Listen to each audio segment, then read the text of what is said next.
Hi guys, I wanted to make a little tutorial on how to make and implement this Metasounds scatter object. I find it really helpful to create soundscapes without having to place sounds locally in the scene, and it's a really sneaky way of creating soundscapes for your player without the sounds actually being physically in the scene. So the way it works is that you can drag in a sound bank, which is an array of a bunch of different sounds. You can assign volumes, and then you get a bunch of parameters to change to dictate how random you want this sound bank to be played. So I hooked up some input parameters here to quickly test out the sound. In this case, I'm using a sound bank full of animals. So these are a bunch of farm animal sounds. I've got this volume bank right here, which is basically a mini mixer for all of the sounds. So that, for example, if I want my cat to be louder, I will go to input 1, and then I will change the volume of the cat in here. The weight bank works similarly, where it also correlates to the sound bank over here. So if I, for example, don't like the sound of the horse all that much, I can just go to input 3 and then decrease its volume right here. This means that at values of 0.5, for example, the horse will be half as likely to be played than the other sounds. Then for the actual knobs, I have a time minimum and maximum, which kind of speaks for itself, I think. So these sounds will get played somewhere between the minimum and maximum time. I also have a pitch variation knob, which allows you to give some variation in pitch and semitones to all of the sounds being played. I have a stereo knob, so at 0 it will be fully mono, and then at 1 it is a full stereo field, but if you want to make it even wider, like make it come more from the extreme left and right, you can crank it up more.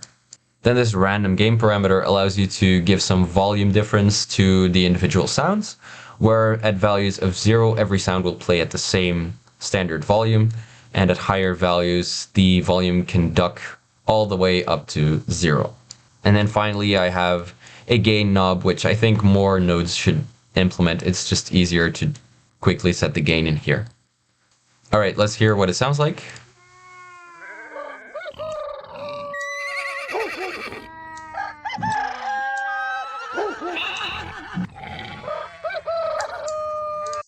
Okay, let's see how it works. This might be a little intimidating at first, but trust me, it's really not that difficult. The first thing you'll notice is that there are 4 streams basically running in parallel. This is because I want 4 sounds to be able to play alongside each other. If you don't want this, if you actually only want 2 or 3 or maybe even 1 sound to play at one time, you can just remove all of these and then only implement this part. So, first of all, this is where I set my local variables. You don't have to do this per se, but I like it because I think this is a lot cleaner than this. So basically for all of my inputs, I made matching variables right here. And other than the pitch, it's pretty straightforward. For the pitch, I'm using minimum and maximum variables. So for the minimum pitch, I'm basically just multiplying by -1. So that if the input is at 2, that means the maximum pitch will be +2 semitones and the minimum will be -2.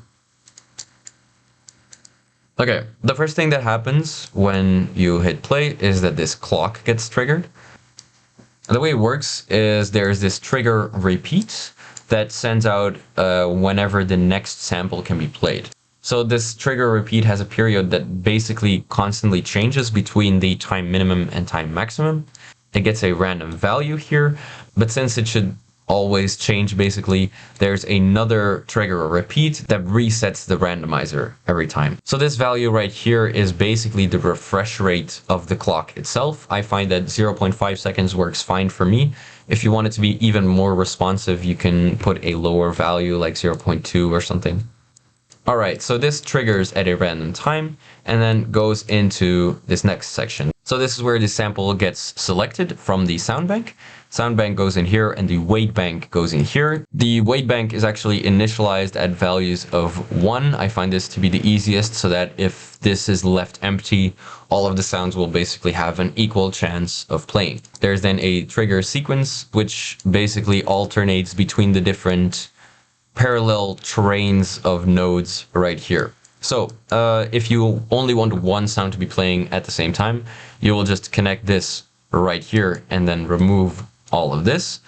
Or if you want more sounds to be playing at the same time, you can of course use a trigger sequence of 8.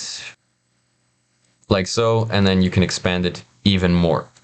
So let's see how it works. Before I actually play the sound, I need to assign a random pitch because the pitch shift goes in here. So I'm just selecting a random float between the minimum and maximum pitch right here.